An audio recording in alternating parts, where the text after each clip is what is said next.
एक अमीर आदमी अपने शादी के सूट चुनने गया, लेकिन वहाँ वो अपनी फियांसे के बजाय अपनी फीमेल असिस्टेंट को साथ ले आया। फियांसे बार बार अपनी राय दे रही थी, पर आदमी सिर्फ असिस्टेंट की तरफ देखकर पूछता, ये सूट ठीक लग रहा है। असिस्टेंट थोड़ा ऑकवर्ड फील कर रही थी। जब उसने दूसरा सूट पहना तो इस बार उसने कुछ पूछा भी नहीं, पर जैसे ही उसने असिस्टेंट के चेहरे पर हल्का सा नापसंद का एक्सप्रेशन देखा, उसने पहला सूट ही चुन लिया। असिस्टेंट पिछले 5 साल से उसके साथ थी।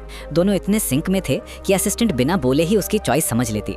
आदमी को आमतौर पर लड़कियों का पास आना पसंद नहीं था, पर उस असिस्टेंट को वो हमेशा अपने आसपास रहने देता। एक दिन घर वालों ने उसके लिए ब्लाइंड डेट सेट की। तभी आदमी ने अचानक असिस्टेंट के सामने अपनी फीलिंग्स रख दी, पर बेचारी समझ ही नहीं पाई। अगले ही दिन वो खुद एक ब्लाइंड डेट पर चली गई। ये सुनते ही आदमी जल गया और उसने असिस्टेंट को ज्यादा काम दे दिया।